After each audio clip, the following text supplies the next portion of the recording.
Warning: some contents may be disturbing. Viewer discretion is advised.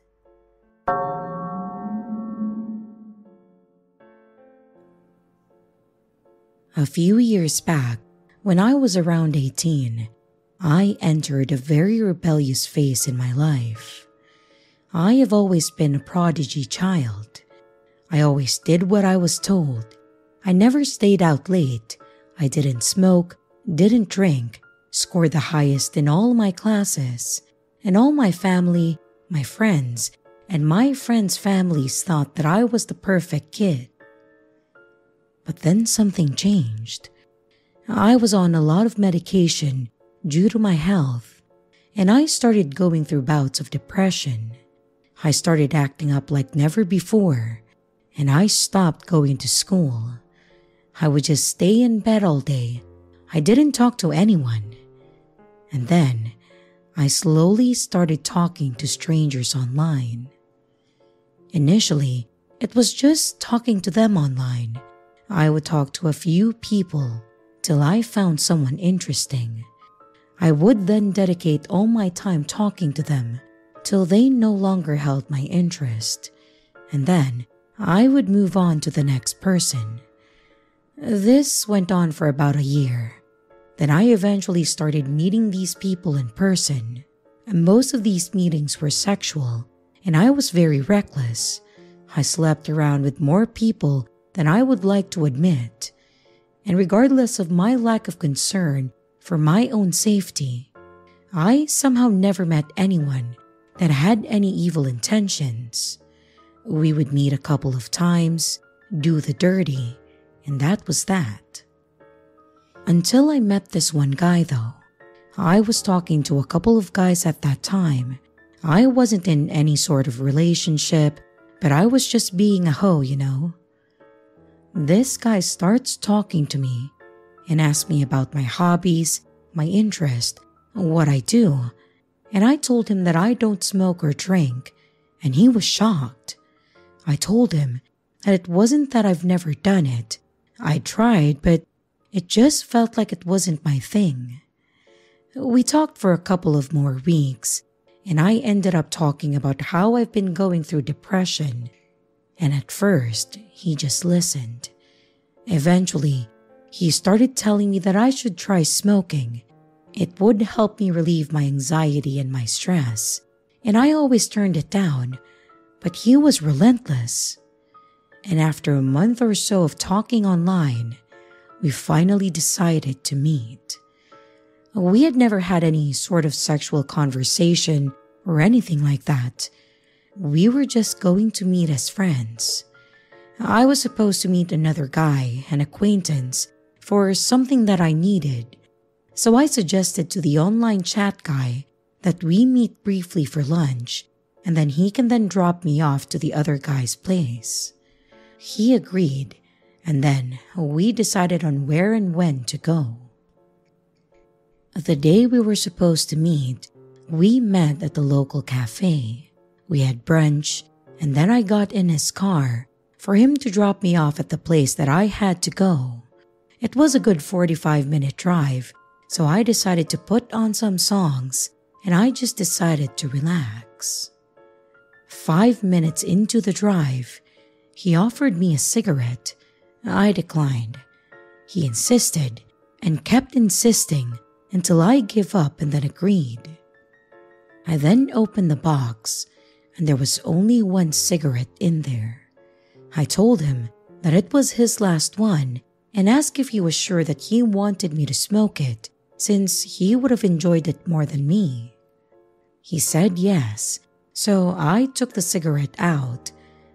But there was something odd about it. It didn't look like it was store-bought. It rather looked like it had been rolled by hand. But then again, I had never smoked enough cigarettes to be sure.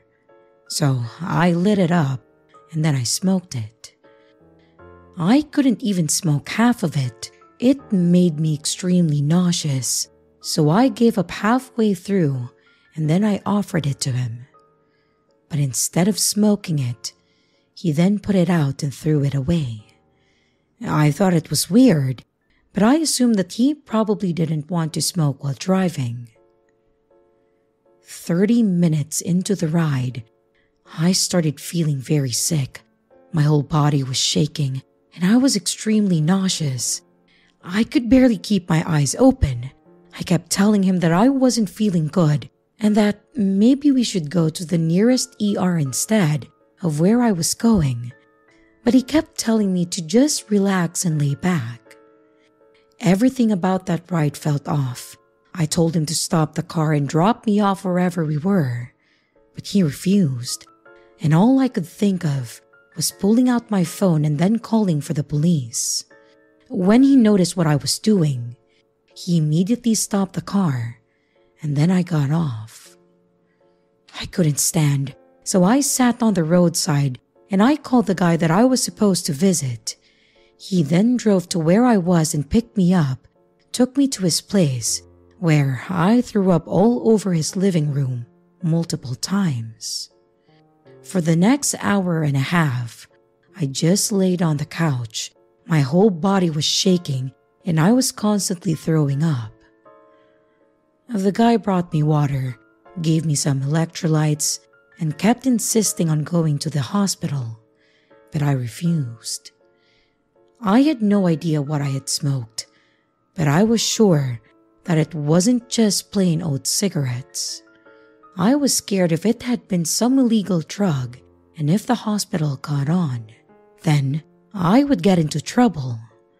And I absolutely did not want my parents to find out what I have been up to. So I just laid there. I kept throwing up, letting whatever that shit was to get out of my system. All these years later, I am now married to the guy who picked me up from the roadside and helped me through an insanely embarrassing time.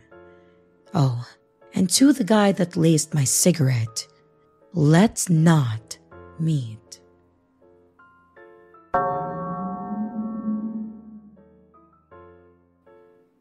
I'm a 35-year-old female, and I used to work at a small startup that had a small warehouse in the city. I enjoyed it because it had great benefits, perks, and a pretty easy commute. I just walked a few blocks to the metro line in our city. Usually, I worked the day shift, so my walk to the station wasn't too bad. I just encountered the normal city life. And on the occasional time that I worked into the night, I usually walked with some co-workers that I knew, or my then boyfriend would pick me up. If I had to make the walk by myself, then I would wear giant headphones so I can deter catcalls and other annoyances. Well, I had a doctor's appointment that morning, but I was allowed to make up my shift by staying after the day shift crew left. However, I finished my shift before the rest of the evening crew, which meant that I had to make the walk by myself that day. It was already dark, and the street was pretty much deserted. Well, except for this one really tall burly dude that's walking just ahead of me and yelling into his phone. I had my headphones on, but nothing playing because I wanted to be aware of my surroundings. Big burly guy sounded angry, and he didn't turn back to look at me until after he yelled into the phone, "Well, I did my part, and now it's up to you to get rid of the body. I don't care what you do, just make it disappear." Then he turned around and stopped walking and then looking at me surprised. I quickly stopped to not run into him, and I give an awkward grimace or a smile, acting like I hadn't just heard him say that because I was listening to music. And at the next crosswalk, I quickly crossed the street, and he just stared standing in place until I was a block away, and then turned the corner and disappeared. I don't know if this guy actually knew that I was behind him and just said that to scare me because he thought that I was listening into his conversation, I hope. Or He was up to no good. But that was super creepy. I never walked to the metro when it was dark after that by myself.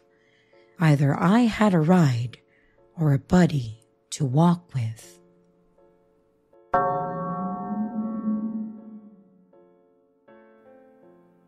I'm a male, and I was 12 when this happened. My older brother was 14, and my younger brother was 6. And this all happened in the year 2000. I still remember the exact name of the hotel, and I was just looking at some pictures on the TOI website. It's very nostalgic, but I'll refrain from sharing the name as I'm unsure if it's appropriate to. We arrived at the hotel complex in Zakynthos, and we were given the keys to our apartments where we would be staying for the next 2 weeks. We had 2 separate apartments, one for my older brother and I, and a different apartment for my parents and my youngest sibling. The apartments were like mini blocks of 4. There were 2 up and 2 down. My parents and my youngest sibling were in a separate apartment in the same block on the first floor, one across from us, and my brother and I were on the ground floor. One important detail is the block we were in was at the very end of the complex. The 4-foot perimeter wall separated my and my brother's apartment from the outside of the complex, which I remember just being a load of plants and bushes. Near the beginning of the holiday, for whatever reason, there was a conversation amongst us about how Albanians would sometimes rob or mug the tourist, but that we would not have any problems because Zakynthos was not part of mainland Greece. No idea of how factually correct or stereotypical that was, but the conversation happened. During the holiday, as you do, we made friends with some of the other kids. One of them demonstrated how easy it was to unlock any of the apartment doors just by sliding a bank card between the door and the frame. Impressive and funny at the same time, but not so much in hindsight. About 1 week into the holiday, we thought that it would be fun to have our youngest brother stop in our apartment for the night. In the middle of the night, we were awoken by some loud banging on our door. It was our dad checking on us.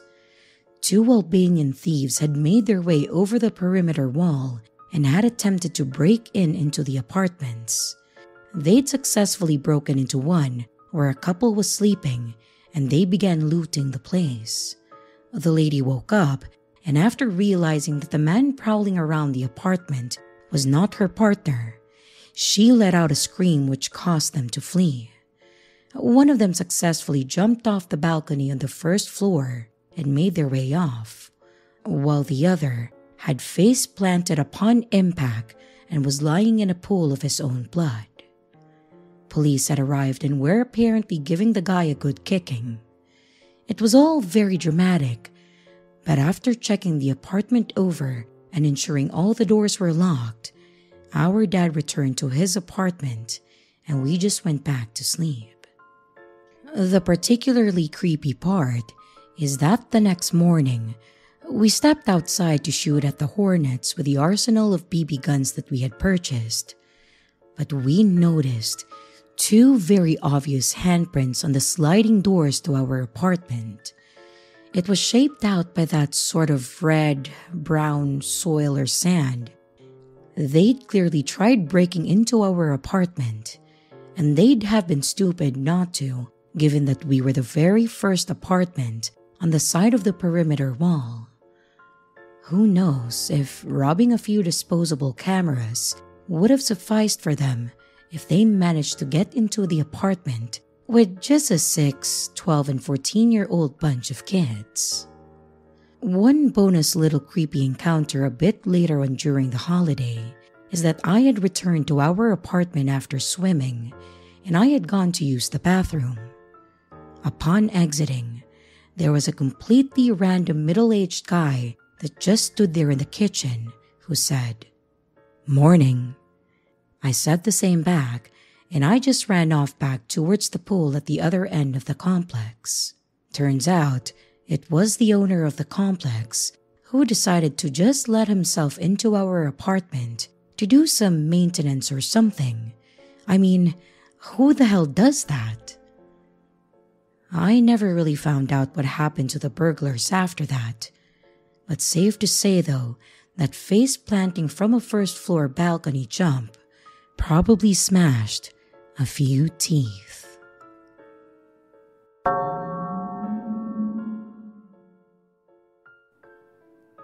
Hi, I just found out about this subreddit and I have the perfect story for it. But before I tell the story, it's important to know that my dad is not by any means a fighter. He is not an angry man, and if anything, he's a bit meek. So this happened when I was 6 years old. My dad and I went to the supermarket, and it's one of those grocery stores where there was a hot food section where you could just sit and eat, and kids under 10 ate for free. My dad and I were getting food at the buffet, and then we were going to pay at the cash register and then go sit down.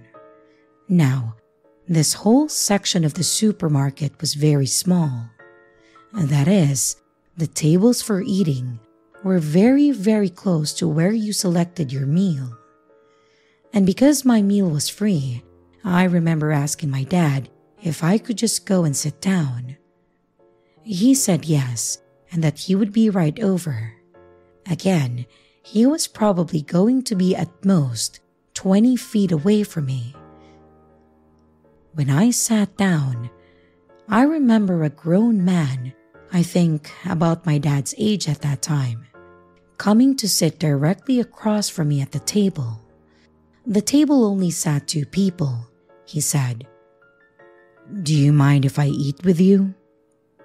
And I just remember feeling so scared that I froze and I just went quiet.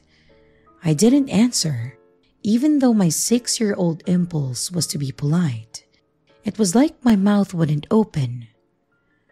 But the next thing that I knew, before I even had the time to feel rude for not being able to reply, my dad was right in this guy's face, grabbing him by the shirt collar. I don't remember exactly what he said to the man, but it was the first time, and one of the only times, that I've ever seen my dad raging mad. And it was the first time that I heard him use a swear word. I couldn't believe that my dad was actually grabbing someone physically. The next thing I know, security came over and my dad had called my mom, who was in the grocery store shopping, and then there was a big commotion. All I remember is we then left the store. I actually haven't asked my dad about this in such a long time, probably since I was a teenager.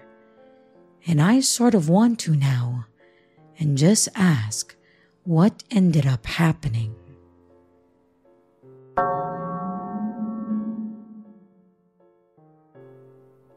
This story is something that I think about from time to time, and it creeps me out. So I'm writing this to get it off my chest. So anyways, let's begin.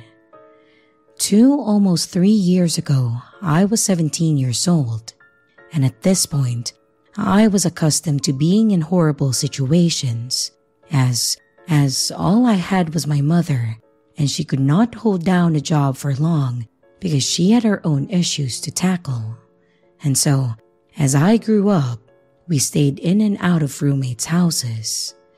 We never really had our own place to stay, except twice, but that didn't last long either, and we would be forced again into a new environment with a snap of a finger. So when I was 17, we were led into a situation where we were going to be homeless again, and I was used to it at this point, as I had slept in the street more than I would like. the day comes when we have to leave our roommate's house and my mom is able to stay at her boyfriend's trailer. I had nowhere to go as I had no friends at this point. I had halted my friendships because they were bad for my health, my mental state, and was overall toxic. My mom offered me to go with her, but I didn't want to as I felt like getting between my mom and her boyfriend. And he was kind of weird. Plus, I'm used to the street and I didn't think it was as bad as it was at that time. So here we are. I get dropped off at McDonald's and I eat some burgers before I go off into the streets once more. Eventually, the sun fled and the darkness was all that remained, and so I looked for a place to sleep for the night. I went into many places that night trying to sleep, but none of them were working because it was either too hot or the lights were too bright or the mosquitoes were biting me. That's when I remember a house that I used to go into to chill in. This house was under construction and it was nearly finished, so the doors were all shut and the windows were all settled, so there were no mosquitoes. I go through the back like I always did, and then I make my way upstairs. Eventually, I settle in the bathroom because there is less debris on the floor. So I lay there, and I try to sleep, but I hear some sounds downstairs. I don't really think anything of it. I figured that it was the door that I came through, just swinging open and close or something. Eventually, after laying there for maybe an hour, I open up my phone and I look at old photos of my life, thinking about how messed up it was that I got to this point and how I lost everything. The noises were still happening this entire time, but I just paid no mind to it. Eventually, for whatever reason, I get up and I go to sit down on the back porch because I just couldn't sleep. I make my way down the stairs and out the back door to the porch. I'm messing around on my phone for maybe 5 minutes when it happens. I see movement to my left from the back door that I just exited from. I glance over and time itself freezes. At first I think that it's an illusion, but I was in fact wrong. I see a man shrouded in darkness peering past the wall inside just to gaze at me. The lower half of his figure was behind the wall entirely, and I could not see anything but his upper body. The rest of his body was leaning to the left, peeking behind this wall, almost like the man was trying not to let me see his full body, as it would make his presence known. The man was a pure black silhouette, and I could not make out any features at all. After noticing him, I just sat there and I stared at him for what seemed like forever, but it was probably a minute or two. I expected him to come outside and talk to me because I normally talk to a lot of homeless people, and I thought the man was just homeless. He didn't come outside though, and he had not moved at all actually. He was as still as a statue and quiet as a mouse. Maybe if I had not noticed him, he would have stared at me the entire time. After staring at him, I got up and I got my bicycle and I made my way out of the property. As I am walking out of the backyard, I peer into the window that is next to the door that I saw the man in. The moonlight revealed the man, and he was still there. Only now, he was watching me walk out of the property. I could tell because the moonlight revealed the top of the man's head, and I saw his left eye gazing at me. He was a white male who was very tall and had a jacket of some kind on. I could not make out many details because he was still cloaked in darkness, but after seeing this, I just moved a little faster out of there. I got to the front of the house on the street and I looked inside to see if I could see him again, but I could not. So I just got on my bicycle and I waved goodbye to the house because I figured that the man was still watching me. Then I drove away. For the rest of the night, I could not sleep. I tried 2 different spots, but both were no luck. This is where the story ends. I know I didn't have a crazy chase or fight to the death or anything. But this was real life, and it's not the same as the movies or books. I don't know what the man was doing in there, and I assume that he was trying to sleep like I was. But the way that he was staring at me was just very unnerving. It makes me wonder how long the man was in the house, and what would have happened if I actually fell asleep in the house. Would he have stared at me while I was asleep, just completely blinded to his presence? Or did he have other intentions? I will never know, but now I don't go into houses like that anymore. So, to the man shrouded in darkness, let's not meet again.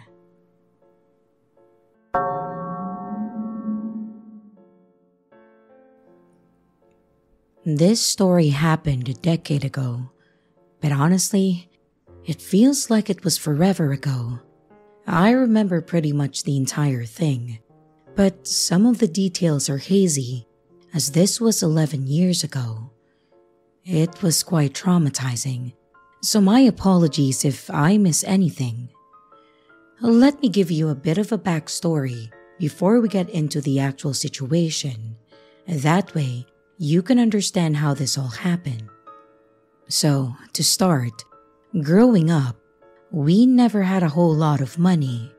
I wouldn't say we were poor, and I never went without things that I needed, but we just never really had a ton of money or anything like that.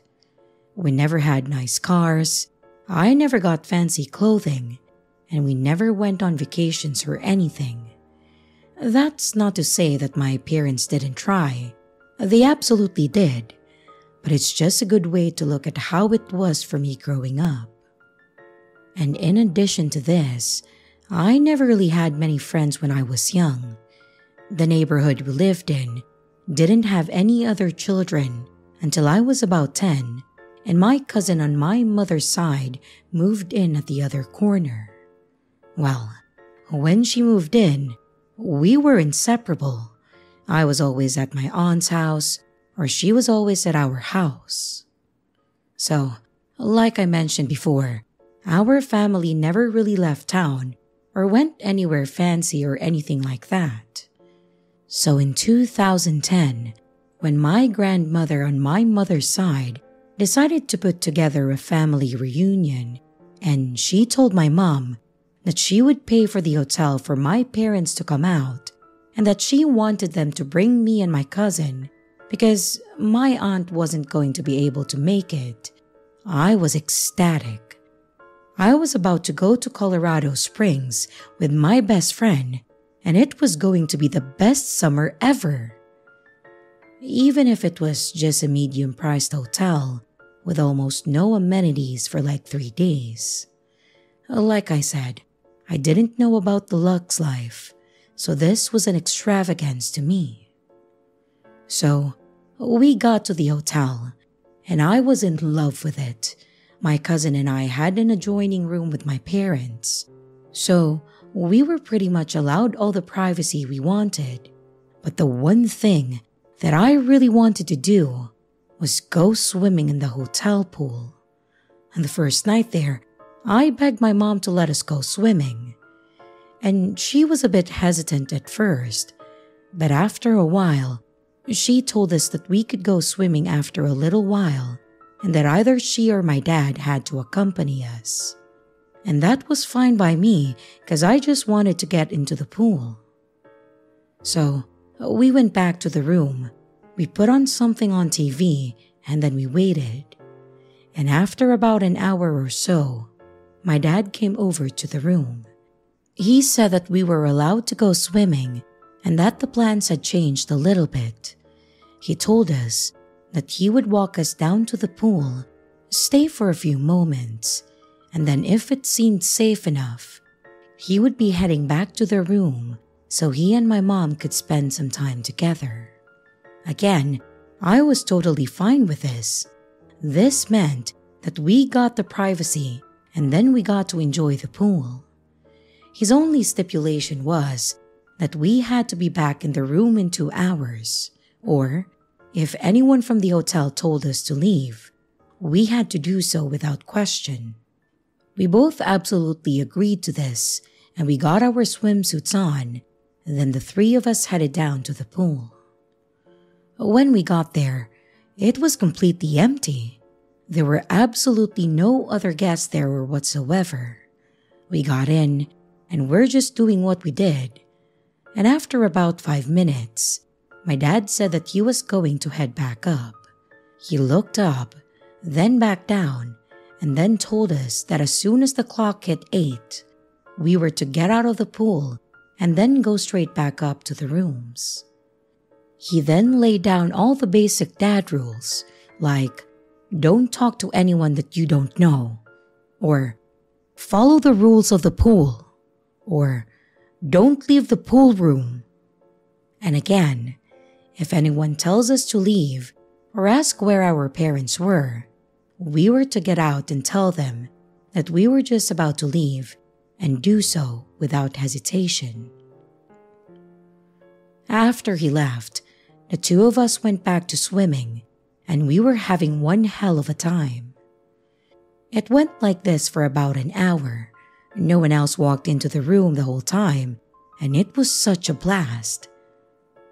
Then, at about 7:10, a guy walked in that looked a bit disheveled.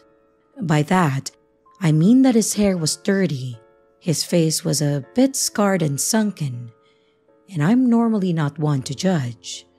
But he definitely looked like he was a bit of a creep, or maybe just aggressive. But aside from that though, he was wearing a green polo shirt, which was the same kind of shirt that the front desk attendant was wearing. And it was a bit loose on him, not really tucked in, and a bit dirty. But he appeared to be an employee all the same. My first thought was, oh great, he's going to kick us out. He walked over to the side of the pool and he waved us over to him. Obviously, I really didn't want to talk to this guy, but my dad told us to be respectful if an employee came in, so we just swam over to him.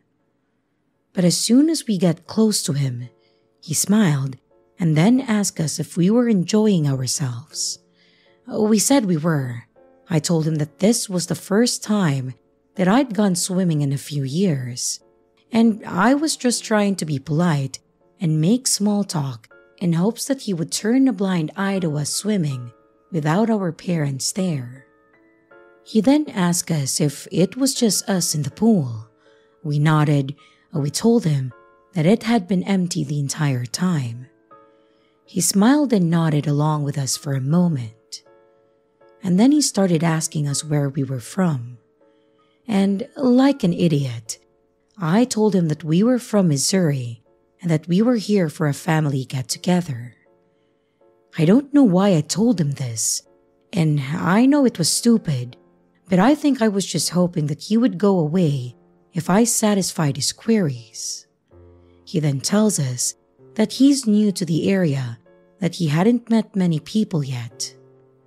I thought this was weird, since he literally worked at a hub where people were in and out all the time, but I figured that he meant locals. But then, out of nowhere, he literally says to us, "Well, all right, now, how about you girls take off your tops?" Obviously, we thought this was a joke, and an incredibly awkward and inappropriate one at that. I started to laugh, and my cousin nervously chuckled along with me, and I told him that we weren't going to do that. He then lifts his loose-fitting green shirt, and tucked into his belt is some kind of handgun. Then, he smiles and tells us that he wasn't joking and that he wanted us to slowly take off our tops before he did something that we would regret. My smile fell fast, like I went from awkward laughter to nearly sobbing within a second. My poor cousin, who had pretty much been quiet this whole time, basically started pleading with him to just leave us alone and that we wouldn't tell anyone about this whole thing, which was a lot smarter than what I had been saying. He laughed again, and then he said, "Look, you're not gonna tell anyone anyways, because if you do, I'll find you. Now, I want you both to start undressing, and this will be over within just a few minutes." I look at her, and she looked at me, and neither of us knew what to do at that moment.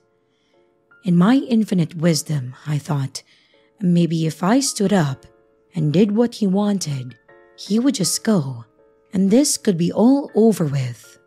So, I stood up and I started to reach back to untie my top. The look on his face was disgusting. He was clearly happy with the situation. I was almost done untying my cover when his disgustingly pleased look changed to, well, I think it was concern. He told me to stop, and so I did. Then he asked me, "Wait, how old are you girls?" And I told him that we were 15, both of us. As soon as I said that we were 15, he dropped his shirt and genuinely looked pissed off. After a moment of angry staring, he seriously looks at me and says, "Never mind. I didn't know you were just a kid." And then he starts to walk toward the exit. He grabs the handle of the door, looks back, and then says, "Hey, I'm sorry. I thought you were of age. I was never here, okay?" And then he leaves. The whole thing came to a screeching halt, much to my personal preference. Within a second, as soon as he realized that we were kids, he decided that what he was doing was indecent. And yes, before anyone asked, we ran to the front desk and then told them about the employee that had just tried to make us strip in the pool at gunpoint. We described him, we told them everything, and they then told us that there was no employee that looked like that at the hotel. I think it was then that it occurred to me. Yeah, he was wearing a green polo, but I never saw a logo, and he never said that he worked there. I just assumed. They called our parents' room and then had them come down, and then they called the police. The cops came and took our statements.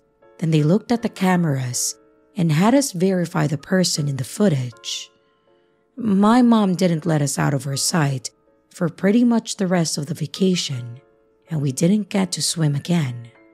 Not like I wanted to. And honestly, this tainted my thoughts on the whole trip. I don't know if they ever caught the guy. We were only there for 2 days after all of this, and they never informed us of it. So, to wrap this up, dear creep of the hotel pool in Colorado Springs, I do want to say thank you for realizing that it was creepy to ask a 15-year-old girl to strip for you. But at the same time, screw you for being such a creep and trying to get girls to strip for you by brandishing a gun. I genuinely hope that you are in prison somewhere, and I hope that you and I never meet again.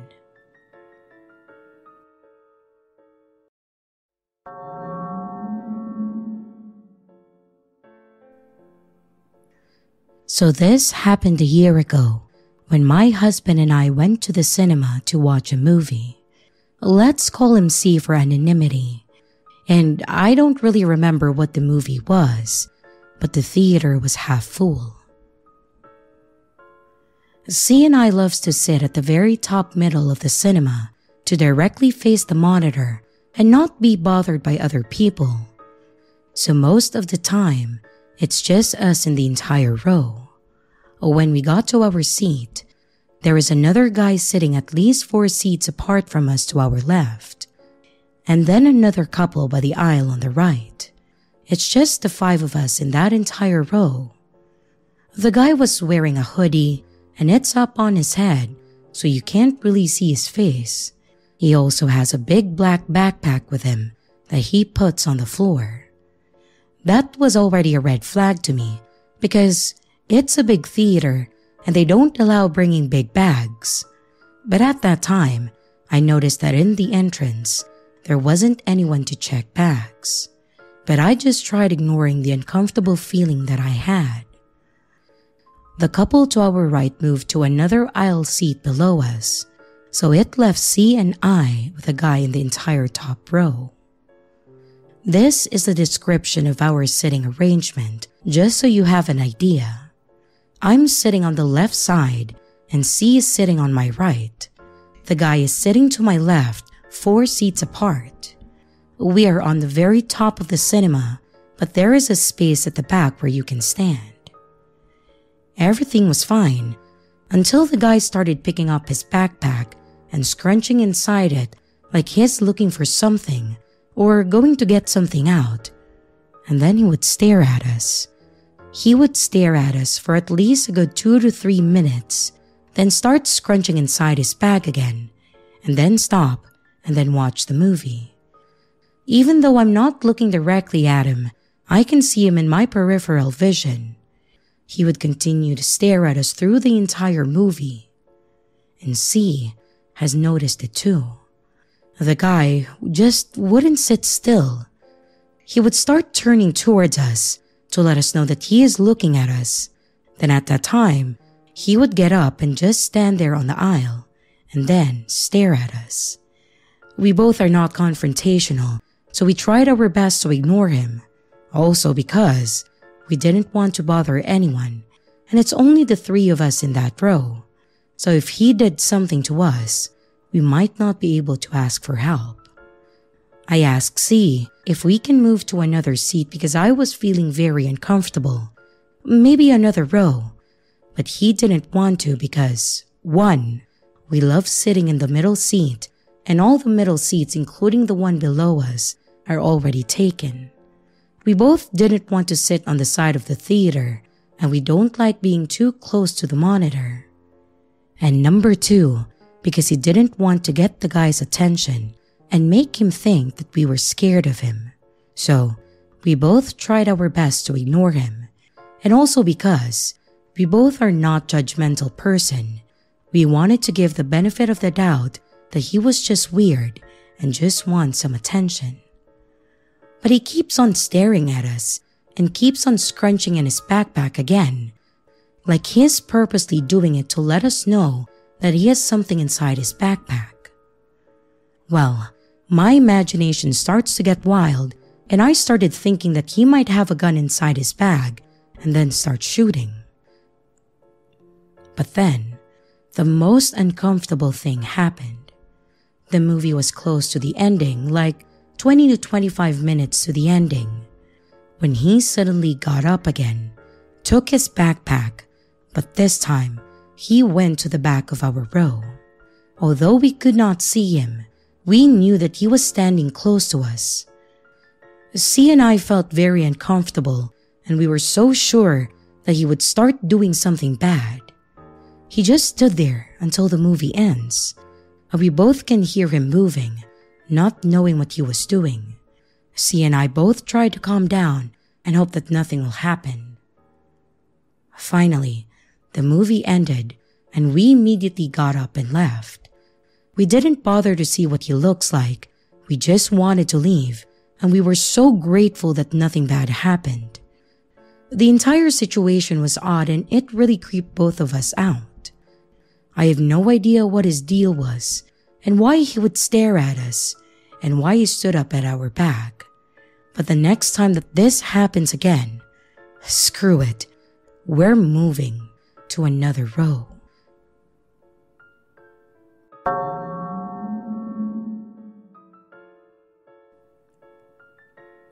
This happened about a year ago at the most popular mall in my area. I went there with my husband, and I decided that I wanted to go to the stores, but not inside of the actual mall itself. Like you have the main area and then the buildings on the side that are basically whole stores in the strip. My husband decided to use a massage chair, so I told him that I was gonna go to another store outside of the building. I honestly didn't see any harm in it because I usually keep knives on me for protection, so they make me feel somewhat safe. And as soon as I'm able to walk to the first store in the strip, a white van pulls up slowly in front of me. I was about 15 to 20 feet away from the curb, and the first thing that I notice is that there are two men wearing black ski masks in it. One of the guy catcalls me and makes a comment about my butt while I'm standing there, and by this point, I am paralyzed with fear because I've never experienced this before. After the dude says something to me, they immediately start driving off and disappeared before I could take a picture or anything for evidence. So I'm still in shock because of that, and I asked the nearest couple what they heard and if that really happened because again, I was in utter shock and panic at this point. After I asked the couple, I immediately speed walked back into the mall, got my husband, and then spoke to a cop that was inside, as if that actually did anything in that moment. But after I spoke to the cop and described the van, he made like an announcement, and then my husband and I left the mall. One of the main reasons I was so freaked out is because of the fact that the Target next door was clapped for child trafficking, and I didn't want to stick around for something else to happen. And a store on the opposite side of town also had a child-related incident, so this area is kinda sketch when it comes to certain stores. I may not be a child, but it still worries me because you know people can be unpredictable.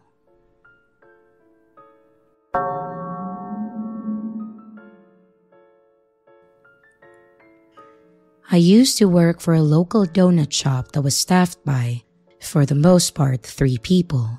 Myself, the owner's son, and then one other guy that I pretty much never saw because he only worked on days that I was off. The store was open at 5 a.m. and we either closed when we ran out of donuts or we would close at 1 p.m.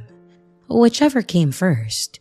We typically ran out around 9 or 10 at the latest, so really that was when we closed. It was a decent gig, it paid well, and while the short hours meant that I never really had a full check, I did get free donuts and didn't have to work a full day. Honestly, I was in my early 20s, so this was an ideal job for me because I didn't want to work full hours and I love donuts. Enough about the shop though, that's not the important stuff. What's important in this story is the employees. As I mentioned, it was myself most days, and when I was off, Jeff would take the same shift. However, the owner's son, Hunter, worked every single day, all 7 days of the week he worked. The thing about Hunter was that he was obviously just there to get a paycheck and he didn't care about the business at all, even though it was literally owned by his parents. Every now and then, when his mom or dad came into the store, he would actually do work, or at least pretend to. But the minute that they left, he would be back to doing a whole lot of nothing. So needless to say, he was getting paid more than me for more hours a week, and his idea of working was sweeping the back office for 5 minutes and then sitting in the office chair for 4 hours on the computer. The worst part about this was that Hunter was also a pervy creep. While he was on the computer in the back, he would quite frequently watch adult-oriented content. At first he would try to be sneaky about it. He kept it muted, would click off of it quickly if I had to go to the back, but it was pretty obvious what he was doing. But after a couple months of this though, he started getting more bold with it. He would leave it on while I was in the back, and he knew that I was cleaning or prepping there, and I could see it. Then, after a while, he started playing it with the volume on, and as expected, it started on low, but he quickly started playing it louder and louder until it was on full volume. It got to the point where the customers could hear it, and that was where I drew the line. I was working the front, and a lady came in with her 2 kids, neither of which could have been older than 8, and she was asking me about the specifics of some of the donuts. I was explaining which filling we had, and out of nowhere, the very obvious ambient sounds of 2 people enjoying each other's company came playing from the back. She looked back with her eyes wide, her 2 kids looked back laughing and asking what that was, and I could tell that I was beet red. I apologized profusely, and I gave her the donuts for free, and I apologized a second time. The whole time I'm trying to get this transaction done, the noise is just playing in the back, as if he didn't know it was happening, or as if he didn't know that it was loud. And as soon as the lady left, I grabbed the phone and I called his mother to tell her what he was doing. And much to my surprise, she didn't really seem to care. Her solution was that I should go to the back and tell him to turn it down or ignore it. I told her that the customers could hear it and that the last lady had kids that were subjected to the common adult content profanities and sound.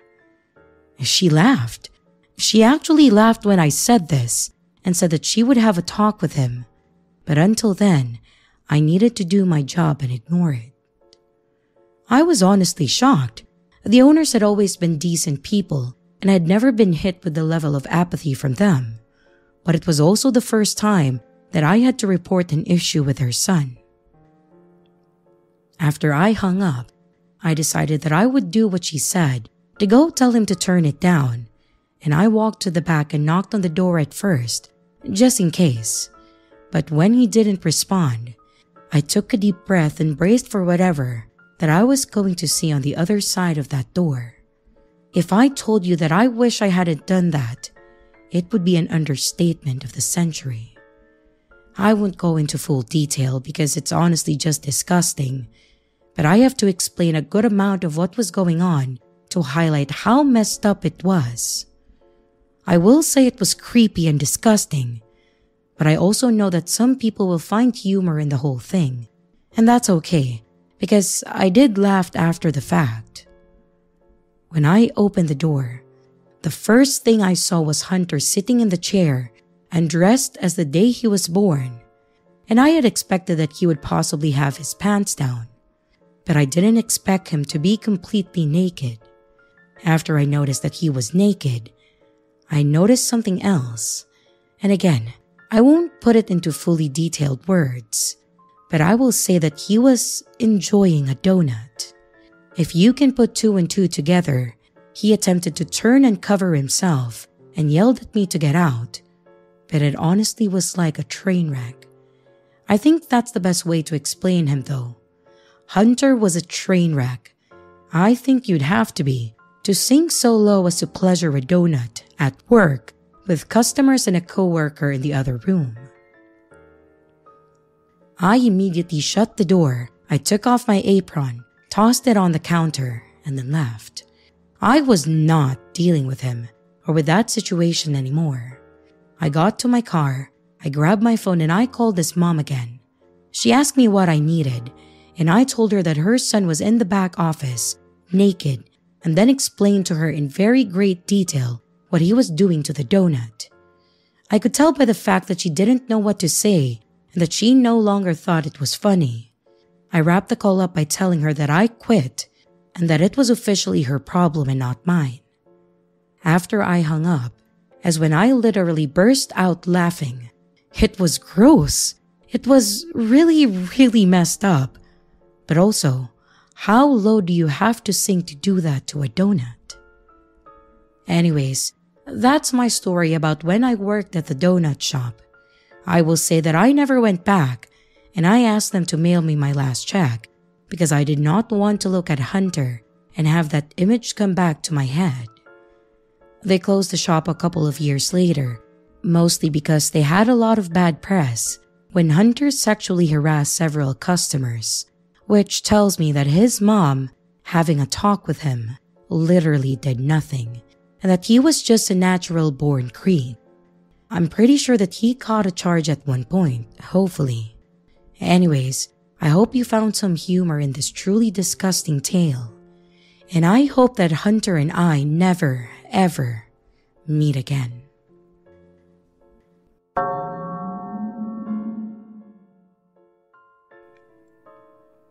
One late night at around 3 a.m., I was sitting at my home on my PC, just watching movies and playing games and etc., when I noticed that I was out of cigarettes. The only thing that works late at night is our local gas station, not too far from my home, but still it's easier to go with car. I took my car keys and I locked my house and I went to a gas station. I live in a small European country, which is the most safe country on the planet. Still, that doesn't mean that some bad things don't happen here and there. When you exit from a suburban area where I live, you need to take a right so you can take the main road. After that, you just go straight for about half a kilometer and then go left for another half kilometer just to get to the gas station. On halfway, I noticed some girl on the sidewalk walking faster than usual. It looked like she panicked, and I noticed two guys behind her who were like 10 feet away, maybe less. They were pointing at her and doing some hand gestures towards her. They gave me a really creepy vibe, and as I was getting close to the girl, I noticed that she had a scary face on, like she was about to cry but didn't cry. So I pulled over close to her and I said very quietly, "Hey, are you in trouble?" And she just looked at me and nodded with her head nodding. So I told her to get into the car, and she did. I told her that I'm going to the gas station to get some cigarettes, but I will take her home as soon as I finish buying. She thanked me for like 100 times, and I asked if she wanted to go report it to the police, but she said only to take her home. So I went to the gas station. I bought me my cigarettes and a bottle of water for her. She was clearly in fear, and then I took her home after that. We passed the same street where those two guys followed her, but those guys are never to be seen. Just imagine what would have happened if I didn't run out of cigarettes that night.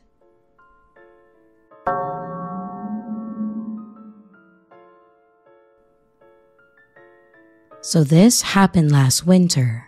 Fog starts setting in my city at the time of sunset, and it gets really dark really soon.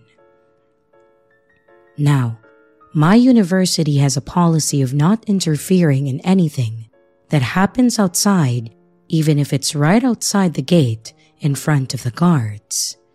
A few days before my stare down, there was some talk going around about a student's phone getting snatched right outside of university. So, one day, me and my boyfriend were sitting in the car outside, but just right beside the college wall and around 20 meters away from probably the college gate. He wanted to go use the restroom and asked me to come inside with him, but I was like, "Nah, I'm too tired. You go and I'll just wait here." So he went, leaving his phone with me. I was using my phone, sitting inside on full brightness setting. Suddenly, a bike beelined towards the car. The two men sitting on it had those ski masks on and started tapping on the car window on the driver's side with a gun. Important to note that the passenger side, where I was sitting, was right beside a gutter, so they couldn't come too close to me. They backed off and again came forward tapping the window looking at me through the windshield and motioning me to roll down the window. I was too stunned to do anything, and they drove away when they saw other people approaching. All I wanted to do was save my boyfriend's phone, which was under my thigh, so it was a mission accomplished.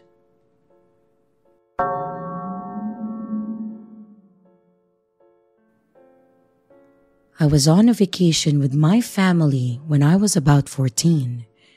I was in the pool, which had a bar attached to it, and I was casually talking to this group of British people. I want to say that it was all guys, but I think I remember a girl with them. I started drinking a bit with them. The legal drinking age was 18, but the people who I was drinking with gave me an extra wristband that they had because apparently they were leaving the resort that day and wanted to give it to someone. My parents didn't know about this, and neither of them knew that I was drinking. They were clearly a lot older, and they kept putting drink after drink in my hand. But I was ecstatic because I was, well, getting drunk in a pool in Cancun and out of sight from my mother. They started to try to convince me that one of the guys in the group was 15 and that I should try talking to him because he really liked me.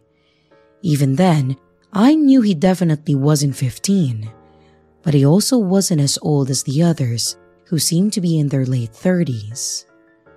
In hindsight, I'm thinking mid to late 20s or something like that. I was young and I just thought that they were joking around with me.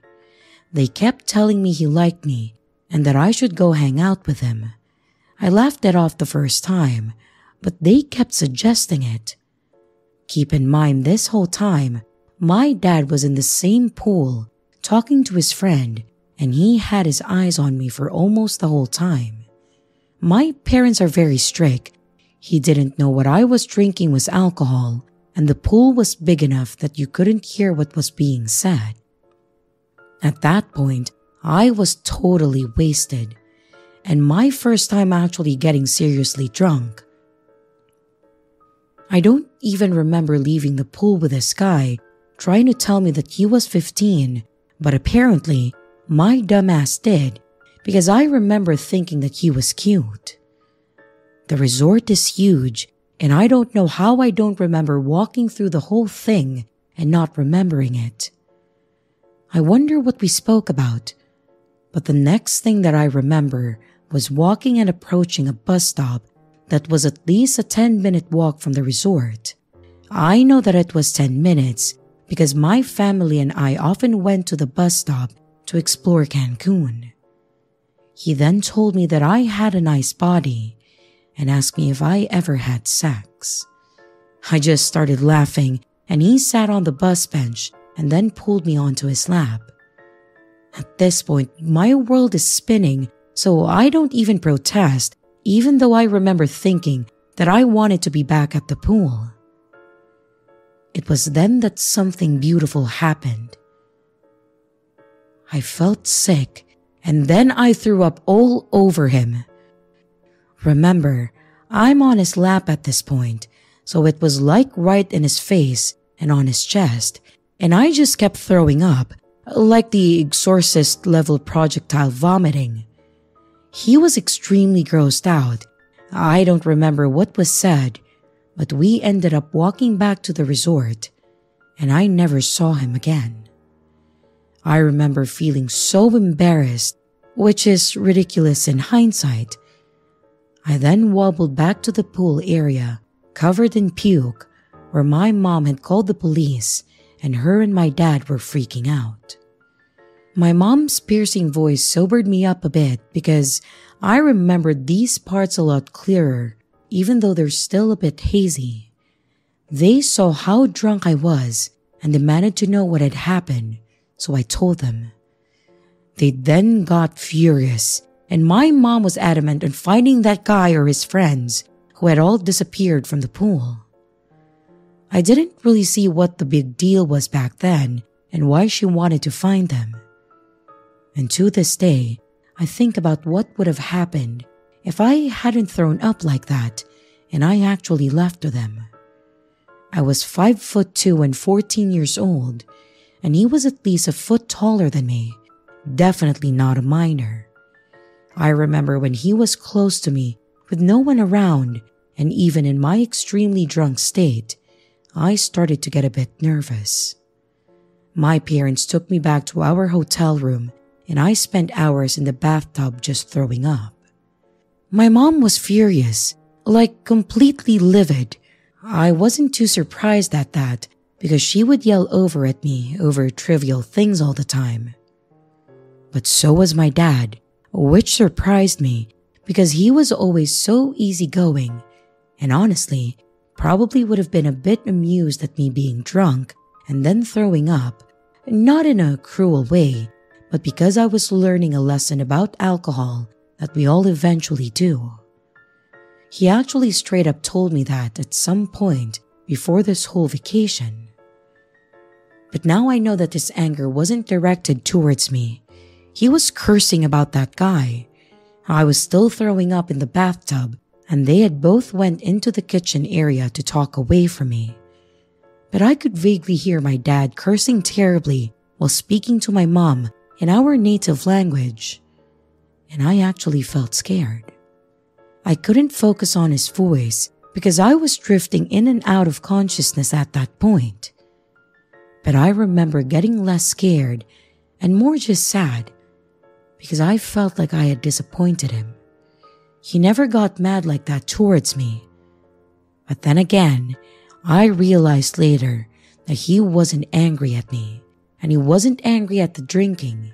He was angry at that scumbag.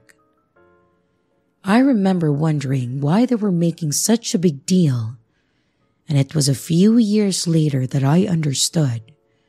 Later on that day, I expected my mom to blow up at me over dinner when I was sober, as she usually does. That woman's like alive views. But they were both kinda just quiet and staring at me and never left my side. I can't imagine what they were going through, knowing about the danger that I had been in hours before. Staring at me like it was a miracle that I was there. I was young and stupid, but I would like to give my deep thanks and gratitude to beer for consistently annoying my stomach to the point of projectile vomiting.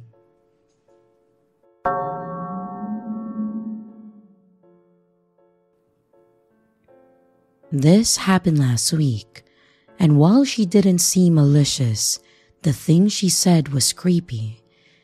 I'm a 19-year-old male, and I was going home from university, and for me to get home, I have to use the train. As I got on, a lot of the seats were already occupied. In my country, the seats are put in a way so that 4 people can talk and sit in front of each other, and they're kinda close, perfect for talking, even with strangers, sadly. I see that there is a free space in front of this girl who looks 1 or 2 years younger than me, but you can never know. I go there and I ask her if I can sit down. "Of course," she replied, and then she looked at me in a strange, intense way. I pulled out my phone to distract myself from her. And she also had chocolate in her hand, and that's gonna be important for later. She asked me, "Where do you live?" And I was like, "Why do you have to know?" So she asked me when I'm gonna get off the train. I told her the place, and she told me that she's getting off the next one. But suddenly, she started singing, and then she said, "Oh, sometimes I sing. I'm a silly girl." And then she did it again. Whenever she said something, she would look at me like she was waiting for a response. So I just replied, "Oh, yeah, it's okay to be silly." Because I just didn't want to talk to her. And then she told me that, "You're pretty." And when I asked, What? She asked if she was pretty, and in my language, the second one is an extension of the first, so it seemed like she corrected herself. And then she asked if she had chocolate on her face, to which she did. And then she also offered me the chocolate, but I declined. She then told me about her piercing that came off, and she put it on the middle of the train. I told her that she could get it fixed where she got it. And she said, "In Germany? Will you go there with me?" But obviously, I told her no. While she tried to put on her piercing back in, she had a mouth piercing. She then told me that she was in love with me. I told her that I had a girlfriend. I really don't, but the university that I attend to has much prettier girls than her, and that the pacing is just too fast for me. And then she told me that she will beat up my girlfriend. Her "I love yous" then started escalating into "I'll kidnap you." And then she said, "Strip for me." She asked me if I'll go with her and if she could go home with me. Then, when the train arrived at my destination, she asked me, "Are you going, love?" I told her yes, and then I went on my way. Luckily, she didn't follow me home. She also asked me when we are going to meet again, but hopefully, never.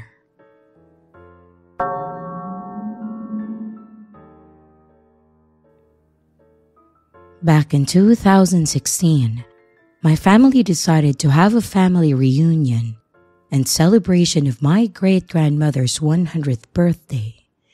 I have quite a large extended family with many aunts, uncles, cousins, and great cousins, so we agreed to have it at a park and then do a cookout. Everyone would bring something from sides, drinks, snacks, and desserts, or they would pitch in for the cost of the meat that we would be cooking there. I was pretty excited myself, as I hadn't seen most of them in several years, and I used to be really close to some of my cousins, so I was ready to see them and finally catch up. The time came for the party, so my parents, myself, and my little sister, with our baked potato salad, made our way to the park. There were already several people there by the time that we arrived. Of course, it was a public park, so there were other kids and families on the playground, which was next to the shelter that we had rented. As more and more people showed up, I had to go around and say hi and tell everyone how I was doing and introduce myself to others. Some of the adults started cooking the hamburgers and hot dogs, while the rest of us all sat around talking. When some of my favorite cousins showed up, I quickly ran to hang out with them. I was 15, close to 16 at that time, so we decided to go hang out at the playground since my little sister and younger cousins were over there. On the playground, there was a swing set for 4 kids, and one of them was a little toddler-like seat. There was a rock wall that led to the top of the jungle gym where you could walk across this little bridge to a slide and something else. And on the other side by the rock wall was the monkey bars leading into a sandpit. There were some other little nearby things for the younger kids to play with, but this was the main area that we stayed in. Upon walking over there, my mom and sister were in the sandpit playing with the buckets that were in there to make a castle. After my mom and cousin talked for a few, she asked me to watch my sister so she could go back over to where my dad was. I agreed since me and my cousin Tasha wanted to walk away from the adults anyway. So we stayed with my sister. We helped her build the sand castle, and we even partially covered her in sand up to her waist per her request. She really liked doing that, and then she would try to climb out of it. Yeah, she was weird like that. But after a few times, we decided to go sit on the bench which was opposite the sandbox. That way I could still see her and we could talk a little more privately. We told each other just about everything, and not being able to see each other meant that we had a lot to share. Her mom, which was my aunt, ended up moving out of state, and they didn't have a phone that we could talk freely on, so we just sent messages through Facebook occasionally. While sitting there talking, we also observed some of the people that were at the park that were not part of our family. Like there was a little boy sliding down, head first, licking the slide on his way. I can't make this up. All the while, his mother was arguing with someone on the phone, standing next to the slide. We saw a few other kids that were running around together, and two that started playing with my sister in the sand. Then we started seeing the strange ones.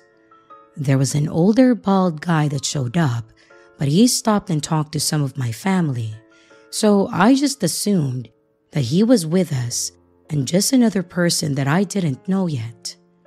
After a while, he walked over to the park and sat on the bench on the opposite side on his phone.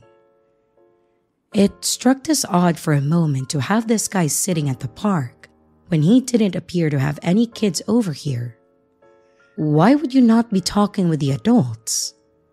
I asked Tasha if she knew the guy, and she didn't, but she had the same thought as me.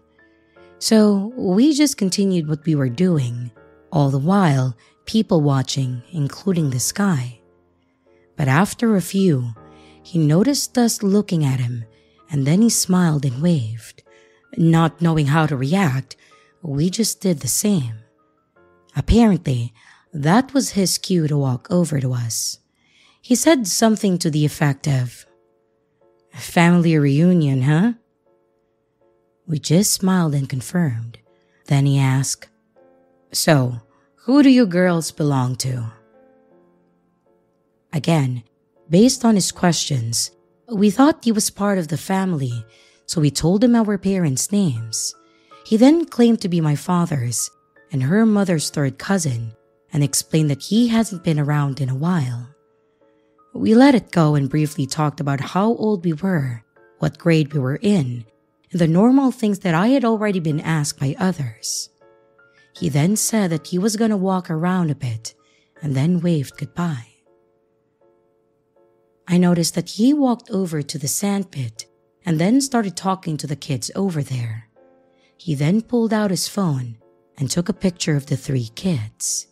Maybe as memories, but he didn't even mention taking a picture of us. We continued talking and watching the kids, all the while keeping an eye on this guy. He then got up from the sandpit and walked away to talk on his phone. I remember he looked annoyed with a call and eventually got off and walked over to the other kids on the playground and then started talking to them and actually helping one little girl go across the monkey bars. Now, I know it's probably normal for adults to help little kids around them. After all, I do that too when I'm at the park playing with my sister and a little kid asks for help. It was just a little odd to me that these kids he was picking up weren't part of our family gathering. Something didn't feel right. Something about this situation and this guy didn't sit right with me. And I told Tasha about it and she agreed. I could tell that she felt the same too based on us both losing direction of our conversations. So as I was telling her that I was going to ask my dad about it, my sister had come running over saying that she was thirsty. I thought that it was perfect timing to walk over there.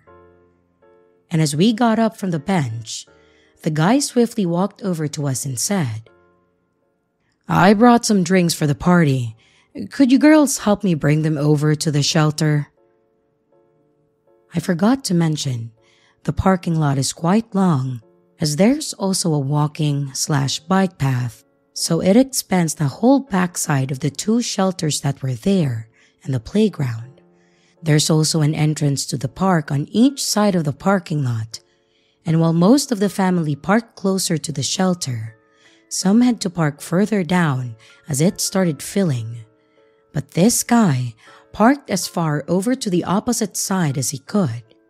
He pointed over to where his hatchback was and said that he forgot to bring the cooler, so he just had a bunch of 12-packs that he needed help with. Hell no, this is exactly what I was afraid of. Tasha kind of froze, not knowing how to respond to the guy, when I quickly told him that my sister wanted a drink, so I'm gonna drop her off with my mom first. He tried stopping us, saying that she could help carry something else that he had brought, to which I don't remember what it was. So instead, I said that we weren't allowed to leave the playground, so I would drop off my sister and let them know that I was going to be helping. This guy looked pissed. How could someone get so angry at a child just doing as their parents told them to? With his face turning red, I picked up my sister and I pushed Tasha ahead of me, and we walked back to our parents. When I got there, I quickly asked my dad, who was talking to someone else, if they knew the bald guy. He looked confused at first, and I told him that he claimed to be his cousin and explained everything that just took place. My mom looked worried, and right as she was talking about calling the cops, my dad joked that he'd just take care of that guy himself. That's when we started hearing a woman screaming from the park. A lot of us looked over to see what was going on when that woman started shouting, "He has my kid!" Several adults in my family started running over there to see what was going on and to round up the kids still on the playground. We were told to stay at the shelter while they figured things out. Shortly after, the cops showed up and several of us had to give statements, including me and Tasha, because, as you've guessed it was the bald guy. Apparently, when we started walking back, he ended up snatching the girl that he was helping on the monkey bars, but he let go of her as someone caught up to him and tackled him. He barely got out of the parking lot when another cop was able to stop him. I heard all of this from my father as he was talking to other people about it. I was incredibly thankful that Tasha and I stuck to our gut and refused to go with this guy. We have no idea what his plans were after he got one of us, but it's a terrifying thought that I try not to think about.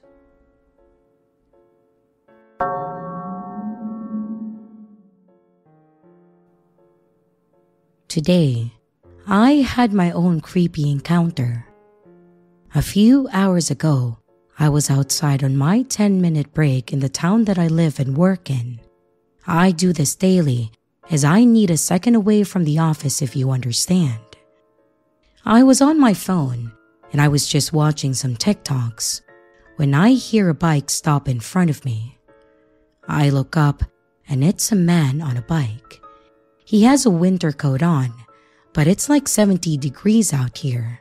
He has a bag full of loose Diet Cokes and he looked very disheveled. He said hello to me, and me being too nice, I said hi back. He asked me how I was, and I just gave a very vague answer as I didn't want to ignore him in fear that he would do something crazy. He then asked me my name, which, first mistake, I told him. He introduced himself as James and asked me where I worked. I lied, and I said that it was the breakfast spot around the corner, and he said if he could come by and talk to me sometimes. I told him no, as I was going on a long vacation or leave, which was a big lie. He asked if I wanted a Diet Coke and that he could get one out for me if I want. I declined, and I said that I cannot have pop just to get him off my back. He then asked me, "Do I look old to you?" I lied and I said, "No." He then told me that I looked in the middle age bracket, but not too high up there. I'm legit in my mid-20s, so I don't know what he was talking about, but I said thanks. He asked where I lived and if I lived in this town. I told him no, that I lived around 30 minutes away, which isn't true, but it was another thing to get him off my hair. He then reads my shirt, which out of all days, I am wearing a shirt that says my company that I actually work for on it, and he reads it out loud. I lie and I say that I used to work here, which is why I'm wearing the shirt, and I then called my coworker to rescue me, and then he biked away. I don't know what his deal is, but I really hope that I do not see him when I leave today, as out of any day, I chose to bike to work. It happened to be today. Any thoughts on what the heck happened here? Update. He must stay around the library near my house because I saw him today, but luckily I was in my car, but he was relatively close to where I live. If I see him again, I'll make sure to ignore him.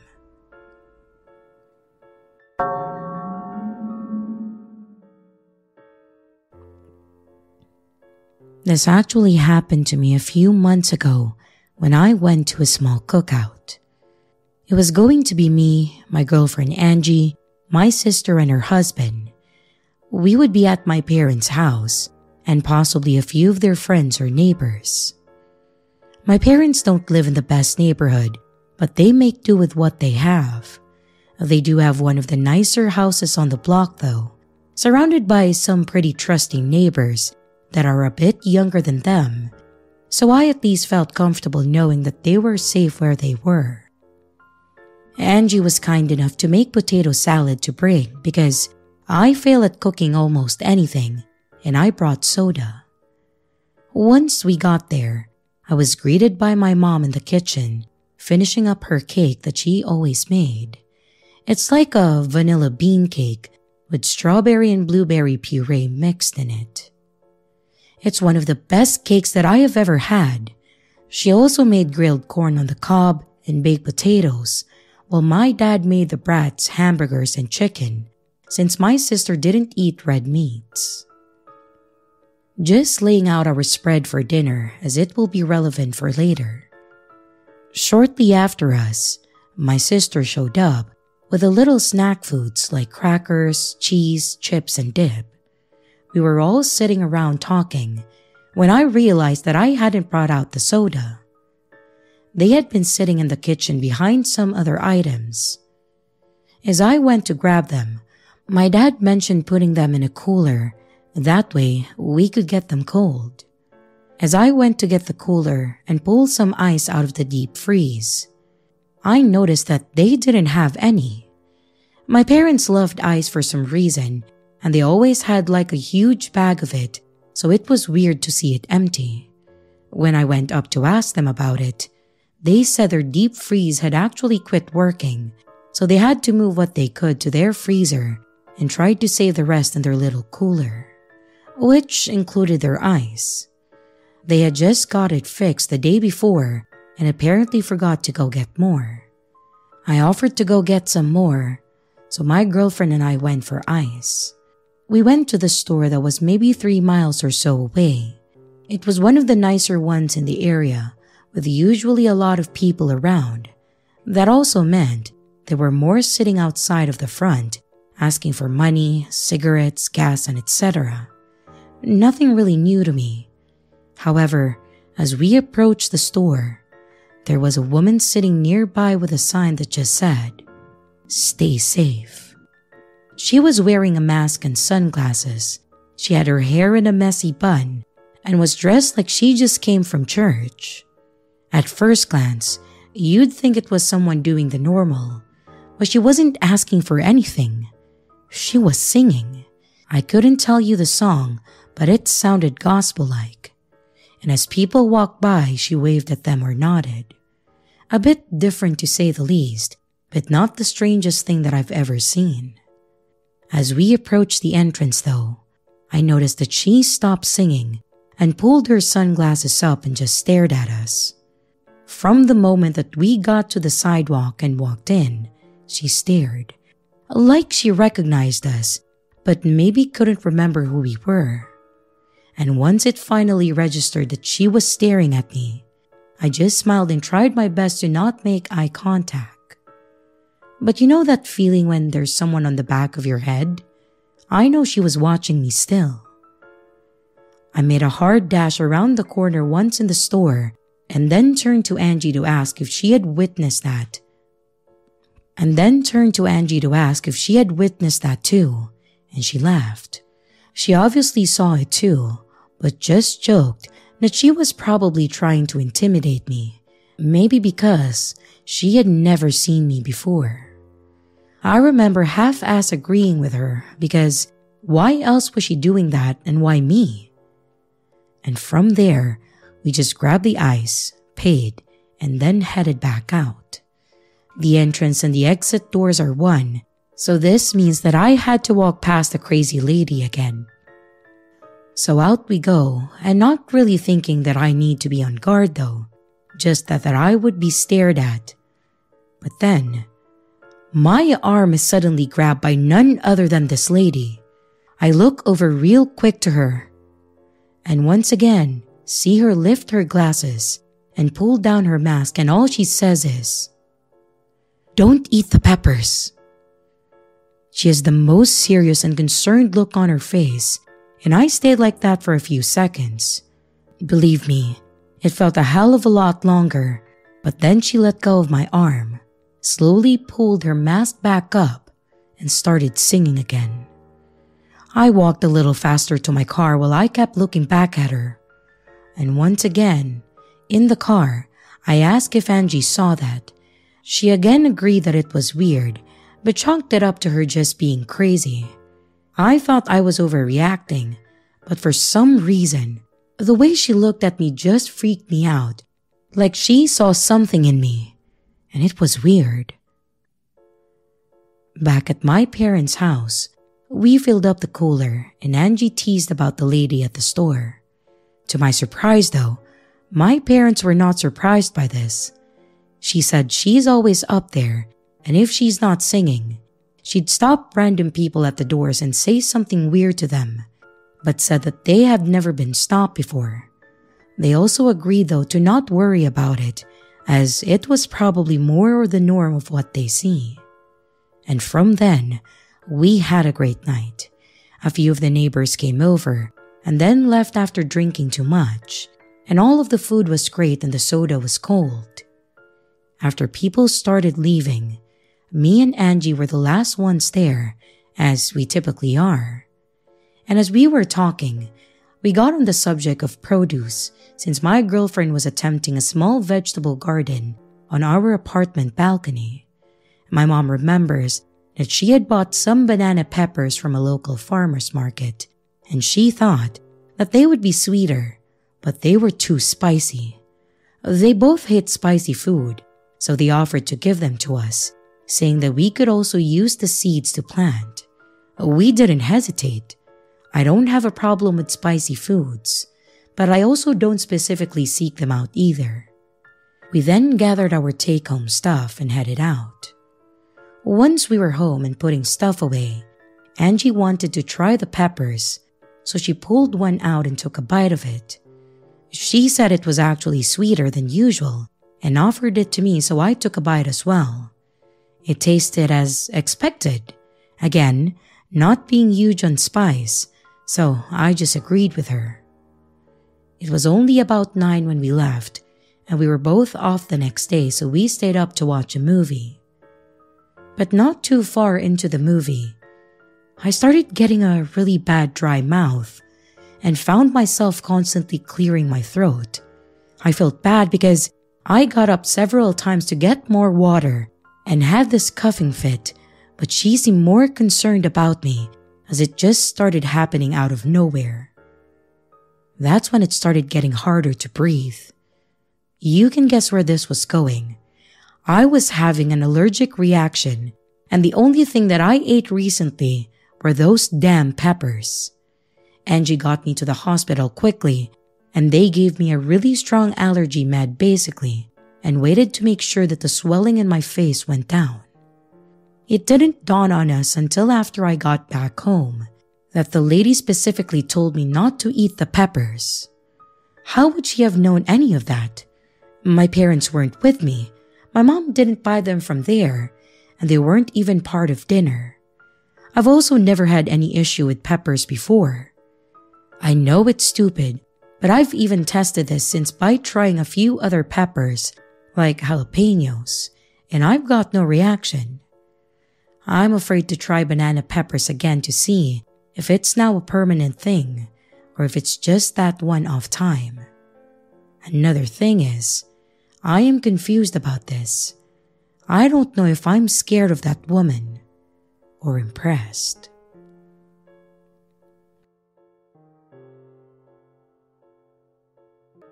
Hello everyone, it's your creepy sister here. Thank you so much for watching the video. I really appreciate each and every one of you. But I would also like to thank my amazing patrons, my top tippers, and my dearest channel members. Thank you very, very much. I really appreciate it with all of my heart. If you want to support the channel further, you could also choose to become a patron, a tipper, or a channel member. But remember, it's appreciated, but never a requirement. I would also like to announce that we have merch now. The link is in the description of the video, along with all my other social media links, like my Discord server, Twitter, Instagram, and others. You can connect with me and send your stories there. And don't forget to like and subscribe if you haven't yet, and comments are highly appreciated. And remember, your fear feeds me.